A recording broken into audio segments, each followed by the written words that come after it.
Que stratégie du président rwandais Paul Kagame pour balkaniser la RDC? 1. Corrompre les Congolais, parce qu'ils sont encore aveugles, et n'ont pas encore su que l'argent a sa fin, ils aiment une vie facile et rapide. 2. Créer une confusion entre les Congolais eux-mêmes, parce qu'ils sont des assoiffés de pouvoir et sont encore immatures sur le plan politique. Ils ne peuvent pas penser plus loin que leur nez. Le régime de Mobutu a gravé dans leur mémoire la vie facile, celle du présent. Gérer l'avenir des Congolais, puisqu'ils ont de difficultés à savoir où ils vont, à quoi aboutir dans tout ce qu'ils font, voilà la raison de leur aveuglement. 3. Convaincre les Congolais de toujours refuser la voix du peuple, parce que la population congolaise ne veut pas de nous, les Rwandais, sur son territoire. Apprendre à diriger ce peuple, sous le coup du canon imposé. Lorsqu'ils s'opposent, tuer certains d'eux et les restes, pourront procéder à une involontaire reddition.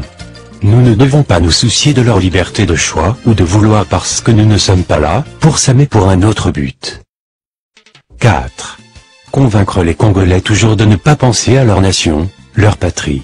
Lorsque nous leur parlons, leur montrer qu'à partir du projet que nous entreprenons ensemble, ils deviendront riches, ils achèteront des véhicules, maisons et ils seront bien. Ils oublieront qu'à partir de leur pays, ils ont plus que cela. Toujours les distraire avec la musique, les belles femmes et la bière. Pour nous, nous avions été en refuge et savons que tout cela est vanité de vanité, si vous n'avez pas une nation ou une patrie. Pour eux, ils ne doivent pas savoir cela. Trouvez toujours parmi eux des collaborateurs, marionnettes qui seront utilisées, pour bafouer la souveraineté de leur propre pays. 5. Donner aux Congolais l'honneur éphémère, et se rassurer qu'ils en soient aveuglés pour qu'ils ne puissent pas connaître nos buts, objectifs ou cibles. Trouver 4 à 5 escortes militaires, pour nos collaborateurs congolais. Ils verront en cela l'honneur mais pour nous, nous le ferons dans le cadre de les priver de leur liberté, car l'escorte militaire sera donné la tâche de les surveiller. En d'autres termes, il mènera une vie de prison sans le savoir. 6. Lorsqu'ils voudront se séparer de nous, trouvons tous les moyens possibles de les tuer parce qu'ils peuvent avoir maîtrisé un iota de nos stratégies ou tactiques. 7. Une fois que nous avions perdu l'un d'eux, nous n'allons toujours pas manquer quelqu'un d'autre à aveugler. 8. Toujours penser à utiliser les Congolais pour démentir toutes les accusations et dénonciations faites contre les forfaits que nous commettons sur leur territoire. Les Congolais collaborateurs feront tout pour nier notre présence, afin qu'eux-mêmes puissent endosser les responsabilités, car si nous portons un démenti nul ne va nous croire. Rassurons-nous qu'en fin de compte nous puissions conclure en disant que ce problème n'engage que les Congolais eux-mêmes, et manifestons qu'on n'a aucun souci, un quelconque intérêt dans ce qui se déroule en RD Congo. 9. Tuer ou assassiner tout cela qui s'oppose à nos plans, pour que d'autres vivent dans la terreur, et stoppent de parler de nos affaires. 10. Appeler tous les Congolais, qui ont de l'argent et ceux-là qui ont étudié et leur proposer le pouvoir ou l'argent. Comme le pouvoir est comme un gâteau sucré, personne ne va refuser. Utilisons surtout leurs études et leurs richesses pour détruire leur pays, car à partir de leur ruine, nous bâtirons notre Rwanda et un jour nous leur donnerons des métiers d'enseignants et d'autres sales métiers, surtout ceux-là qui jadis étaient nos collaborateurs, et surtout qu'en ce moment-là nous ne bénéficierons rien d'eux. Profitons de leur ignorance, pour bâtir notre pays et détruire les leurs. 11. Utilisez toujours la RD Congo, comme notre champ de bataille, car nous n'y avons aucun frère, sœur, bref aucun membre de famille.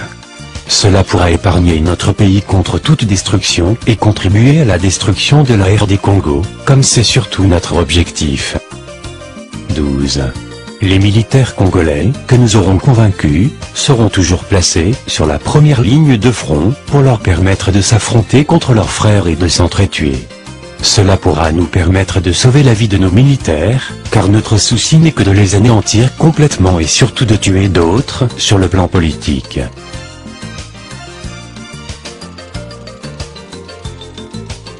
13. Comme nous sommes toujours peu nombreux et moins forts par rapport aux Congolais, utilisons toujours la ruse et non la logique afin de jouer sur l'intelligence des Congolais. S'assurer qu'ils sont toujours désunis pour qu'ils ne s'assemblent pas afin de nous avaler et démanteler complètement nos plans de bonheur pour nous, mais de malheur pour les Congolais. Travaillons jour et nuit, pour qu'il n'y ait pas d'unité entre les Congolais. cherchaient toujours à embourber ou salir leurs leaders, en les ralliant à nous pour qu'ils deviennent impopulaires, et finir leur carrière politique dans le vide. Quant à nous, nous serons toujours rassurés, que l'arme est là pour les diriger par la force.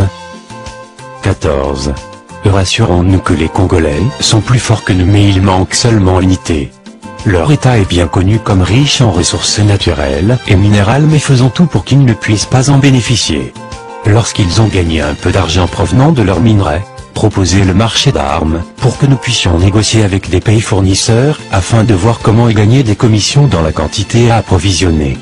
Une fois que le stock d'armes est disponible, leur montrer que nous avons des troupes à les aider et l'on discute le paiement, pour envoyer les militaires au champ de bataille en leur inculquant une autre idéologie différente de motivation des Congolais.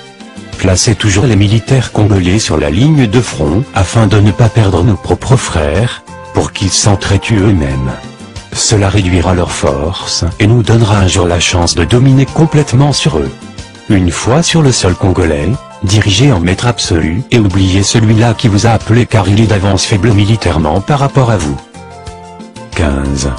Créez en eux la mentalité de guerre, et leur montrer que nous sommes les mêmes, mais nous nous rassurons que tout ce que nous gagnons chez eux nous permettra de construire le Rwanda. Tout ce que les Congolais collaborateurs achèteront au Rwanda, laissez-les paisibles comme nous sommes encore dans les mêmes business, mais une fois que nous n'avons rien de commun avec eux et qu'ils ne peuvent plus nous être utiles, montrez-les que leurs biens achetés au Rwanda entrent dans la catégorie des biens mal acquis, et d'office les confisquer. En ces moments-là, ils fuiront le Rwanda et voltigeront ou papillonneront ailleurs où ils seront démunis et se remémoreront de la gloire éphémère qu'ils ont eue avec les Rwandais. 16. Chaque fois que nous remarquons que la conscience des Congolais cherche à être éveillée, brandir toujours les problèmes aux yeux de la communauté internationale et montrer toujours le souci des Congolais de nous exterminer aux dépurations ethniques, et baser nos arguments sur la défense des droits de la minorité. Directement accepter d'entrer dans la phase de négociation, et pendant cette période, nous profitons de nous réorganiser, d'étudier les faiblesses de l'adversaire, afin d'en constituer notre force. Étudier les stratégies et tactiques de l'adversaire, l'attaquer immédiatement et dire à la communauté internationale qui nous ont attaqués en premier lieu, et quant à nous, ce n'était autre qu'un cas de légitime défense. 17. Tout ce qui nous montrera que nos plans sont mauvais, macabres, ou bien que nous ne devons pas provoquer les Congolais, nous nous débarrasserons de lui. 18. Mettre toujours dans la mentalité des Congolais que c'est le Rwanda qui détient la clé de la paix pour la RD Congo. Cela permettra aux nombreux Congolais de chercher toujours de l'aide auprès du Rwanda, et ceci permettra toujours l'essor du business que nous entreprenons. 19. Si les Congolais se battraient pendant 100 ans, c'est leur problème. Après ces 100 ans, le Rwanda deviendra un paradis. 20. Servir proprement et nous assujettir auprès des pays développés qui nous appuient. S'assurer que nous n'avons aucun problème avec eux. Les gérer de sorte qu'ils ne puissent pas nous abandonner. Même si ce sont eux qui nous ont causé du tort, allez vite leur demander pardon, pour ne pas susciter leur colère, qui sera la fin pour notre entreprise machiavélique. S'ils veulent que nous puissions devenir leurs épouses, nous accepterons bonnement de le faire pour que nous puissions atteindre nos objectifs. 21. Se rassurer que dans tout ce que nous gagnons en RD Congo, ceux-là qui nous appuient, est une portion à eux. 22. Montrer aux Congolais, par nos déclarations, que nous sommes très forts pour semer en eux la terreur, et à ce moment-là, ils auront peur de nous affronter.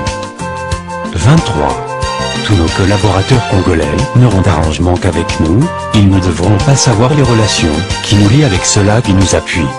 Une fois que nos collaborateurs congolais deviennent plus liés à nous, ne pas leur permettre d'effectuer d'importants voyages dans des réunions importantes en rapport avec notre commerce de la guerre. Trouver pour eux une escorte militaire de partir avec eux. Instruire l'escorte Coca ou nos collaborateurs avancer une idée, un argument contraire à notre philosophie, que l'on planifie autrement pour eux. S'agissant d'une déclaration à faire sur les événements en place, au niveau de l'échelon international, choisir un collaborateur, pour défendre notre honneur, et l'appeler pour le préparer afin de l'orienter pour ne pas aller en dehors de notre philosophie ou nos objectifs.